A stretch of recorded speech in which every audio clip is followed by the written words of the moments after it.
ॐ सर्वे भवन्तु सुखिनः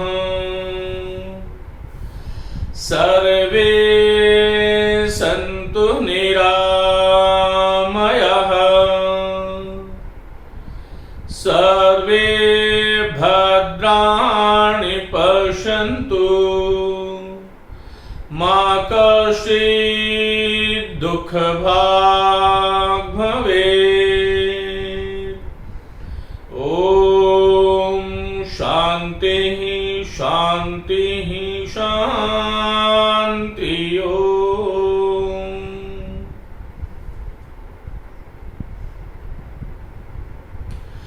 नमस्ते, आप सभी का हार्दिक स्वागत, अभिनंदन। मित्रों, हम लोग समास प्रकरण की बात कर रहे थे और समास प्रकरण में हमने अभी तक 3 समासों के संदर्भ में बात करी। मैंने आपको अव्ययी भाव समास की पहचान और उसके समस्त पदों का कैसे विग्रह हम करते हैं उसके बारे में हमने बात करी। द्विगु और बहुब्री ये बहुत ही महत्वपूर्ण समास जो दोनों आपस में बहुत ज्यादा साम्य रखते हैं, समता रखते हैं, समानता है दोनों में। किस प्रकार से हमें द्विगु और बहुब्री के जो समस्त पद हैं उनका उत्तर हमें देना चाहिए, इसके बारे में हम पहले बात कर चुके हैं। तो आइए आज हम बात करेंगे द्वंद्व समास की।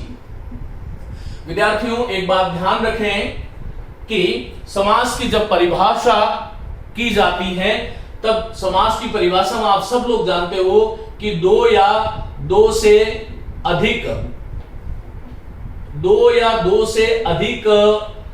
पदों के मध्य आए हुए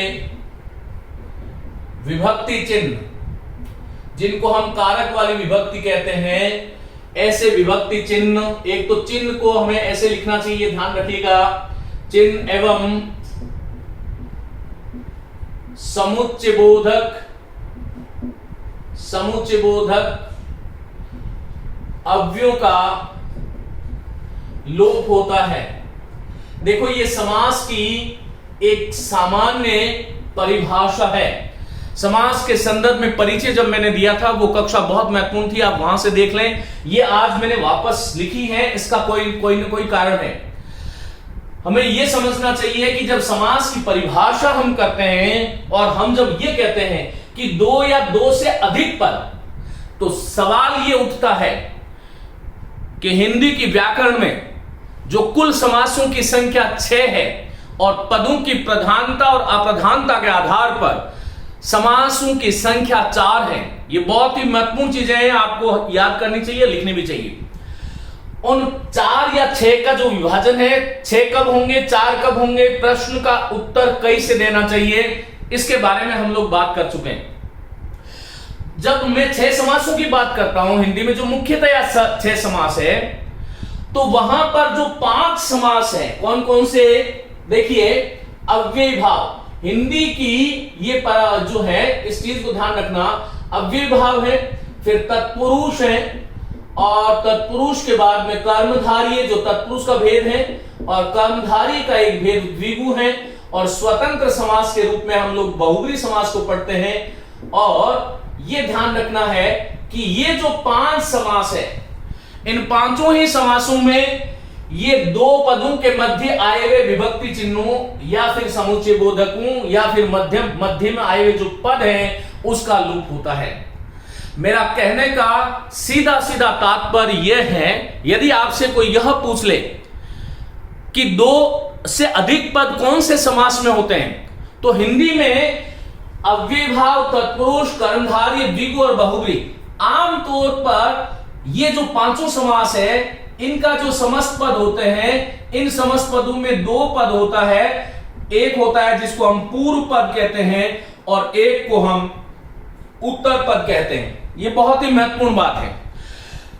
इन 5 से अलग द्वंद्व की एक विशेषता है, और वह विशेषता यह है कि द्वंद्व समास में 2 से अधिक पद भी हो सकते हैं। यह हमें ध्यान रखना चाहिए।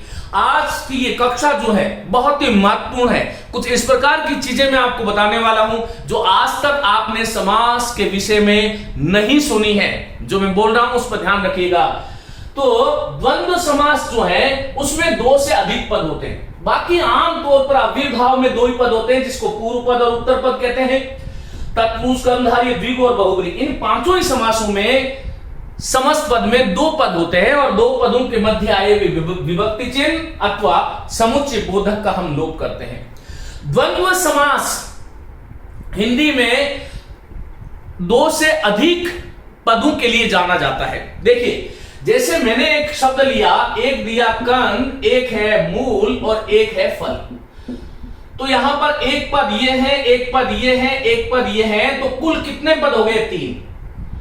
तो समास के संदर्भ में जो यह कहा जाता है कि दो या दो से अधिक पद, यह जो दो से अधिक पद है ये कहां होंगे? तो आज के बाद में आपको ध्यान रखना है कि द्वंद्व समास अकेला ऐसा समास है हिंदी में। संस्कृत में तो एक एक समास पद बड़े बड़े होते हैं, जिसमें एक एक समास पद में 3-3, 4-4 समास हो सकते हैं। संस्कृत के समास प्रकरण की जब हम बात करेंगे उस दिन मैं उसके बारे में विस्तार से बात करूंगा। अभी हिंदी की कक्षा में आप इतना समझ लें, हिंदी में समास बहुत ही सरल है और अभिव्यक्ति के सौंदर्य के लिए इनका प्रयोग किया जाता है, जबकि संस्कृत में समासों का उपयोग जो है वो पांडित्य प्रदर्शन के लिए किया जाता है। नोट करें, हिंदी में पांडित्य प्रदर्शन के लिए समासों का प्रयोग नहीं होता। हिंदी में जो है अभिव्यक्ति की सौकर्य सरलता के लिए, अभिव्यक्ति के सौकर्य के लिए समासों का प्रयोग होता है। द्वंद्व समास ऐसा समास है जिसमें दो से अधिक पद होते हैं, जिसे कंद, मूल और फल। अब मैं आपको कहूं कि इसमें पूर्व पद कौन सा है, तो पूर्व पद, अब ये मूल, कंद, फल, कौन सा पूर्व पद है? तो कंद है। ये मध्य में है, ये अंत में है, तो अंतिम पद ये है। लेकिन ऐसा कोई यहां पर विधान नहीं है। ये कंद, मूल, फल, ये 3 पद हो गए। इसी प्रकार से देखो, एक और उदाहरण देता हूं। मैंने कहा तन, मन और धन, तो इनका विग्रह कैसे करेंगे इसके बारे में हम बात करेंगे अभी। इसी प्रकार से जैसे मैंने कहा कि पत्र, पुष्प और फल, विग्रह होता है पत्र और पुष्प और फल। द्वंद्व समास का जब हम विग्रह करते हैं तो उसमें 6 चीजें हमें ध्यान रखनी चाहिए। मित्रों, द्वंद्व समास के जो दो या दो से अधिक जो पद आते हैं उनके मध्य और का प्रयोग होता है या फिर या का प्रयोग होता है, और के बाद में तथा लिख लीजिएगा। द्वंद्व समास में हम या और अथवा का प्रयोग करते हैं। द्वंद्व समास में हम आदि और इत्यादि का प्रयोग करते हैं। द्वंद्व समास की जो संरचना है वो थोड़ी सी बाकी समासों से अलग है, ये हमें ध्यान रखना चाहिए। ये अलग कैसे हुई इसके बारे में मैं बता देता हूं आपको कि देखो, ये और तथा, या और अथवा, आदि और इत्यादि, ये हिंदी व्याकरण में समुच्चय बोधक अव्यय है। तो आपसे कोई यह पूछता है कि द्वंद्व समास में समस्त पद के विग्रह में किसका प्रयोग करते हैं, तो समुच्चय बोधक अव्ययों का प्रयोग करते हैं। ये समुच्चय बोधक अव्यय क्या है, यह हमारा आज का विषय नहीं है। आपको यह ध्यान रखना है कि द्वंद्व समास में ये 6 अव्यय जो है इनका प्रयोग हम विग्रह में करते हैं। द्वंद्व समास के जो 3 भेद होते हैं ये ध्यान रखिएगा। तो हमें यह ध्यान रखना है कि इतरेतर जो द्वंद्व होता है, इतरेतर जो द्वंद्व है उसमें और तथा का प्रयोग करते हैं। जो वैकल्पिक द्वंद्व है उसमें हम या और अथवा का प्रयोग करते हैं, और जो समाहार द्वंद्व है, समाहार द्वंद्व में 2 या 2 से अधिक पद जो है उसके आगे अंत में आदि और इत्यादि का प्रयोग करते हैं।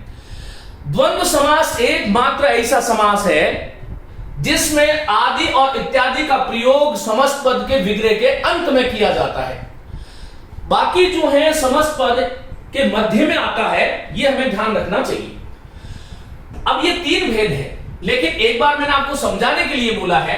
अब जैसे मैंने आपको कहा ये 3 पद मैंने आपकी समस्त पद लिखे, कंद, मूल, फल, तन, मन, धन, पत्र, पुष्प, फल।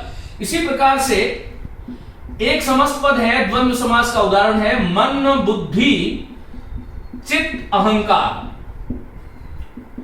इसी प्रकार से देखो एक और है सुत वित्त नारी भवन परिवार।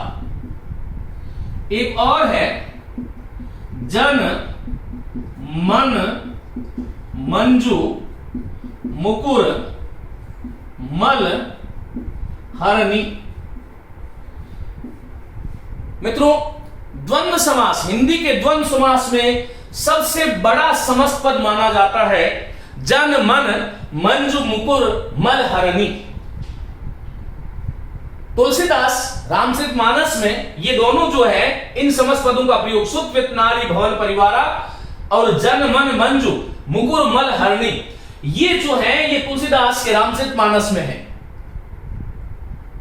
तो यहां पर हमें ये ध्यान रखना चाहिए कि देखो अब इसमें कितने पद हैं? 3 है। तन मन धन ये समस्त पद में कितने पद हुए? 3। पत्र पुष्प फल में कितने हुए? 3। मन बुद्धि चित्त अहंकार में कितने पद है? कुल 4। सुत वित्त नारी भवन परिवार में कितने पद है? बोलो 5। और जन मन मंजू मुकुर मल हरणी यहां पर 6 पद है। ये एक पूरा समस्त पद है, ध्यान रखना, ये पूरा समस्त पद है और इस समस्त पद में 6 पद है। तो जो मैंने ये कहा कि 2 या 2 से अधिक, तो 2 से अधिक आपसे आज के बाद में कभी भी कोई पूछे कि 2 से अधिक समस्त पदों का, 2 से अधिक पदों का प्रयोग हिंदी में किस समास में किया जाता है, तो आप सभी का उत्तर होना चाहिए द्वंद्व समास में 2 से अधिक पद होते हैं। चलिए मित्रों, अब इनका विग्रह कैसे करते हैं? जब 2 से अधिक पद आते हैं तब विग्रह कैसे करते हैं? हमें यह ध्यान रखना चाहिए कि इसमें जो प्रत्येक पद है उसके आगे हमें और जोड़ देना चाहिए, और जोड़ना चाहिए या फिर तथा जोड़ना चाहिए। इसका मतलब यह भी हुआ, एक बात आप और सीख गए कि ऐसे समस्त पद जिनका विग्रह करते समय उन समस्त पदों में आए हुए पदों के मध्य, पदों के साथ हम जब और तथा इनका प्रयोग करते हैं तो वहां पर इतरेतर द्वंद्व होता है। इतरेतर द्वंद्व कैसे और कहां पर होता है यह हमें समझना चाहिए। इतरेतर का मतलब होता है कि जहां पर जिस समस्त पद में दोनों संज्ञा पद आ जाए, जहां पर संज्ञा पद आ जाए, जैसे तन संज्ञा है, मन संज्ञा है, 2 या 2 से अधिक जो पद है उसमें संज्ञा पद आ जाए, संज्ञा पद आ रहा है, इसका मतलब इतरेतर है।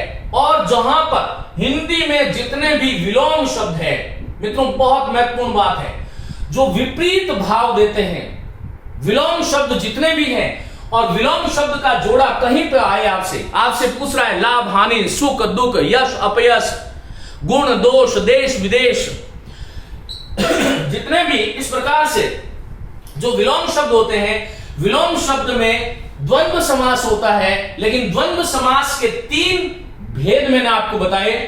पहला है इतरेतर, दूसरा है वैकल्पिक, तीसरा है समाहार। इतरेतर जो है इसका मतलब होता है इतर धन इतर, इतर धन इतर, इसका मतलब इतरेतर समास। देखो यहां पर इतर का मतलब होता है अन्य, और इतर माने अन्य, एक संज्ञा का अन्य संज्ञा के साथ जब संयोग होता है तब वहां पर इतरेतर द्वंद्व होता है। जैसे मैंने कहा भीम एक संज्ञा है और अर्जुन एक संज्ञा है। अब यहां पर देखो भीम एक संज्ञा थी, अर्जुन एक संज्ञा है, और को मैंने हटा दिया, फिर भीम और अर्जुन के मध्य संधि होकर के दीर्घ संधि हो गई, ध्यान रखना, और यह शब्द बना भीमार्जुन। अब सवाल ये उठता है कि मैंने आपके सामने एक तो भीमार्जुन शब्द लिखा, एक मैंने आपके सामने लाभ हानि लिखा, और एक मैंने आपके सम्मुख भूत प्रेत लिख दिया। विद्यार्थियों, भीमार्जुन, लाभ हानि और भूत प्रेत, ये जो तीनों ही समस्त पद है, इन तीनों ही समस्त पदों में हमें यह ध्यान रखना चाहिए कि द्वंद्व समास है। लेकिन द्वंद्व समास में कौन सा है? तो भीमार्जुन में भी द्वंद्व है, लाभ हानि में भी द्वंद्व है, भूत प्रेत में भी द्वंद्व है। कई बार परीक्षक क्या करता है, 2 तरह से प्रश्न आते हैं। एक बार तो आपसे ऐसा कहा जा सकता है कि लाभ हानि में कौन सा समास है, तो आपसे कहेंगे द्वंद्व समास। लेकिन कई बार परीक्षक क्या करता है, विकल्प में देता है लाभ हानि यह समस्त पद किस समास का उदाहरण है, और वो विकल्प में देखा इतरेतर, वैकल्पिक और समाहार। अब हमें समस्या यह हो जाती है कि हम यह तो जानते हैं कि लाभ हानि जो समास पद है उसमें द्वंद्व समास है, लेकिन द्वंद्व समास में कौन सा भेद है? तो द्वंद्व समास के 3 भेद हो गए, मेरे साथ एक बार बोलिएगा। एक है इतरेतर, एक है वैकल्पिक, एक है समाहार। अब हमें यह देखना होगा कि लाभ हानि में कौन सा द्वंद्व है। तो लाभ और हानि परस्पर क्या है? बोलो, विलोम शब्द है। लाभ और हानि परस्पर विलोम शब्द है। और ध्यान रखना, हिंदी भाषा में सृष्टि पर जितने विलोम शब्द हैं वह सभी के सभी विलोम पद जो है परस्पर वैकल्पिक द्वंद्व के उदाहरण होते हैं। और उन विलोम शब्दों का जब हम विग्रह करते हैं तब उन दोनों विलोम शब्दों के मध्य हम या तो या का प्रयोग करते हैं या फिर अथवा का प्रयोग करते हैं। यह ध्यान रखो, जब मुझे लाभ और हानि में परस्पर मैंने यह सीख लिया कि द्वंद्व है, और द्वंद्व में कौन सा है कि वैकल्पिक है। और वैकल्पिक क्यों है कि विलोम शब्द है, और विलोम शब्द होने के कारण इसका विग्रह आपसे पूछा जाए। एक विग्रह परीक्षा में दिया हुआ था, एक विकल्प में लाभ और हानि है, एक में लाभ तथा हानि है, लाभ तथा हानि है, और एक में जो है लाभ अथवा हानि है, लाभ अथवा हानि है, एक में लाभ हानि इत्यादि है, लाभ हानि इत्यादि है। मित्रों, अब आपको लाभ हानि का विग्रह चुनना है। यह आपका अ विकल्प है, यह ब है, यह स है और यह द है। समस्या हमारी यह है कि पहली चीज तो जो सामान्य विद्यार्थी हैं उसके दिमाग में सदैव ऐसा होता है कि द्वंद्व समास आएगा तो द्वंद्व समास में दोनों पदों के मध्य और का प्रयोग होता है। लेकिन हमें यह जानना चाहिए कि और का प्रयोग सभी पदों के साथ नहीं कर सकते।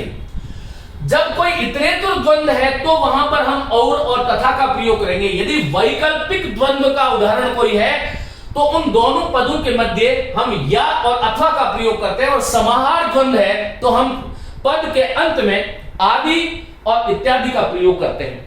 यह हमें ध्यान रखना चाहिए।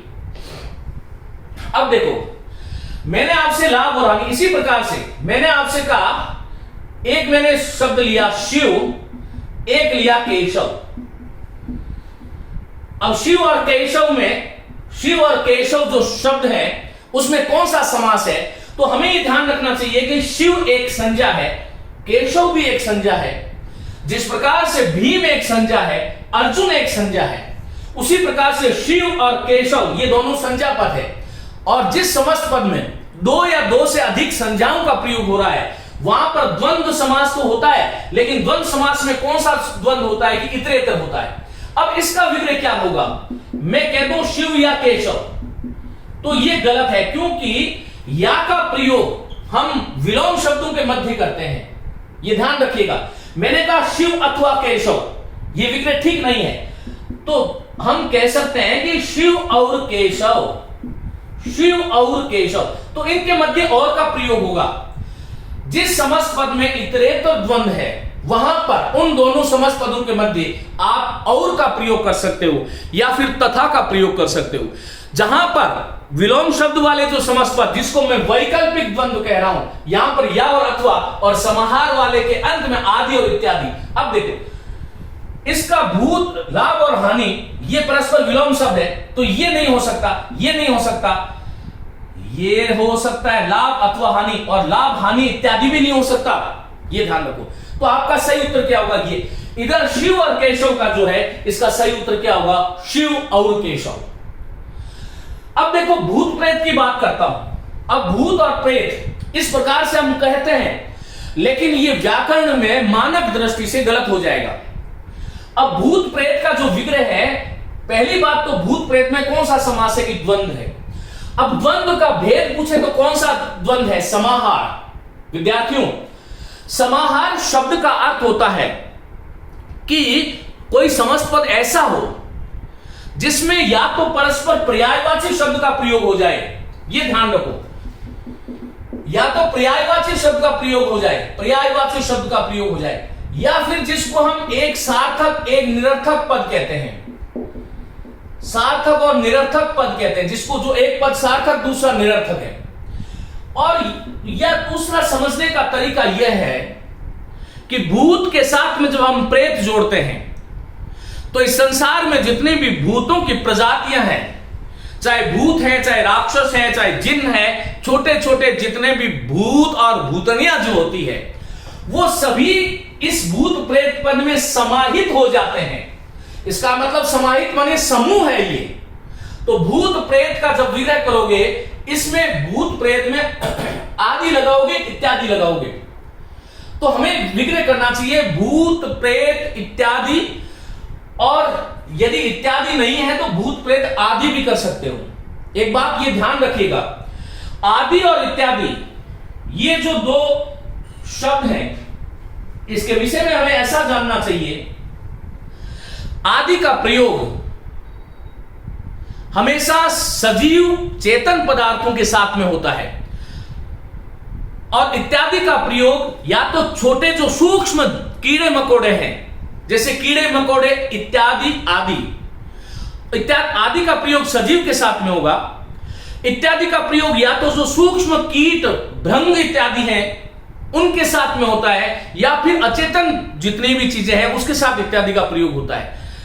लेकिन ये जो भेद की रेखा है कि कहां पर आदि का प्रयोग करें, कहां पर इत्यादि का प्रयोग करें, हिंदी इस मामले में थोड़ी सी उदासीन है। वो आदि और इत्यादि को समान मानते हुए कई बार भूत प्रेत आदि यह विग्रह भी ठीक है और भूत प्रेत इत्यादि भी ठीक है। ये तो मैंने आपको बता दिया। कोई वस्तु सजीव है तो आदि का प्रयोग करो, ये आपके आम जीवन में, दैनंदिन जीवन में काम आएगा। और कोई वस्तु निर्जीव या बिल्कुल सूक्ष्म है तो उसके साथ में हमें इत्यादि का प्रयोग करना चाहिए। तो ये बात एक विशेष थी।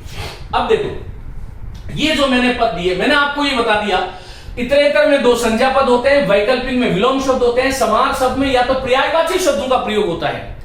जैसे मैंने कहा आमने सामने, या झूठ मूठ, या मैंने इस प्रकार से जितने भी चाय वाय, खाना वाना, रोटी वोटी, दूध वूध, पानी मानी, बाल बच्चे, जहां पर एक सार्थक दूसरा निरर्थक हो, या फिर दूसरे का कोई पूर्ण या अपूर्ण पर्यायवाची आ जाए, तो वहां पर समाहार द्वंद्व है। इसके बारे में हम बाद में बात करेंगे।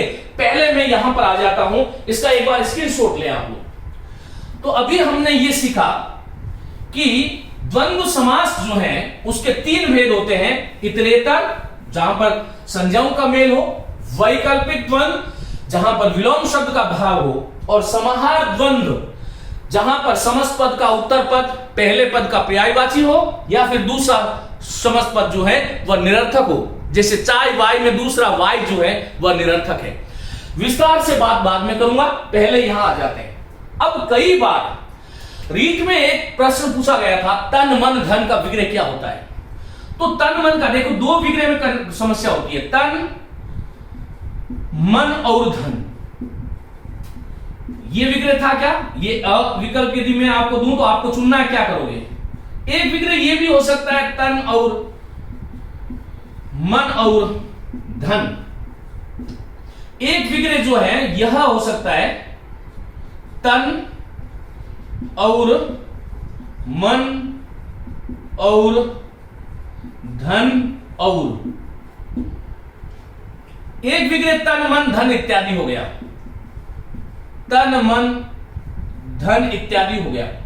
अब मैं आपसे ये पूछ रहा हूं कि ये जो समस्त पद है तन मन धन, इसका सही विग्रह चुनिए। आपको देख करके अपने मन में सोचें, अपना टेस्ट करें कि क्या सही विग्रह है। अब देखो, तन मन और धन ये विग्रह गलत है। ऐसे समस्त पद जिसमें दो से अधिक समस्त पद आ रहे हैं, दो से अधिक संज्ञाएं हैं। पहली बात तो द्वंद्व समास में, द्वंद्व समास का वो कौन सा समास होगा, इतरेतर द्वंद्व होगा, ये ध्यान रखना। दूसरी बात, इनका विग्रह करते समय हमें सावधानी रखनी चाहिए। क्या सावधानी रखनी चाहिए, प्रत्येक संज्ञा के साथ में और का प्रयोग करते हैं, तन और मन और धन, फिर धन के आगे और का प्रयोग नहीं होता, ये भी नहीं होगा। इत्यादि का प्रयोग समाहार द्वंद्व में होता है, और ये वाला जो उदाहरण है वो इतरेतर का प्रयोग हो रहा है, इसलिए ये भी नहीं होगा। तो सही उत्तर जो है आपका तन और मन और धन। इस प्रकार से हमें समझना चाहिए।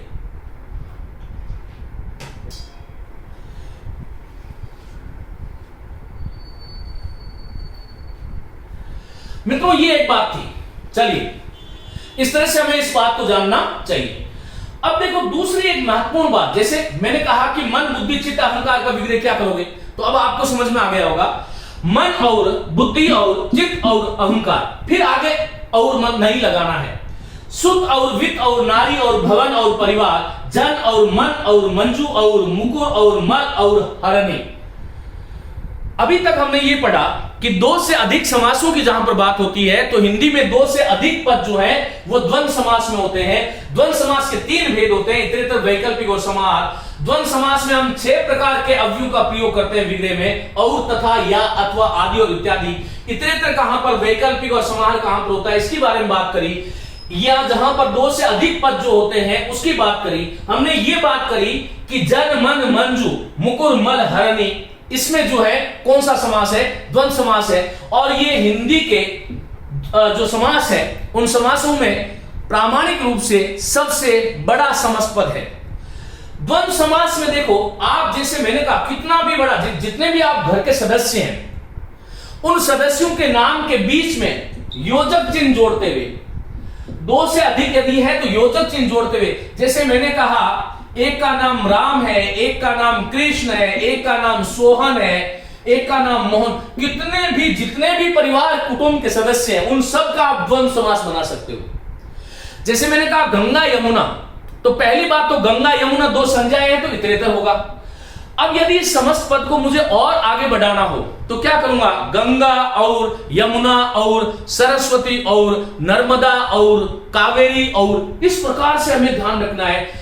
द्वंद्व समास को कितना भी बड़ा हम बना सकते हैं, ये एक बहुत ही महत्वपूर्ण बात थी। इतरेतर द्वंद्व की हम बात कर रहे थे। चलिए मित्रों, आगे की जो कक्षा होगी इस कक्षा में मैं आपको ये बताऊंगा कि इतरेतर, वैकल्पिक और समाहार, कहां पर इतरेतर, कहां पर वैकल्पिक, कहां पर समाहार, इसके बारे में हम बात कर चुके हैं। इसके बारे में विस्तार से बात करेंगे अगले सत्र में। तब तक के लिए नमस्ते, धन्यवाद।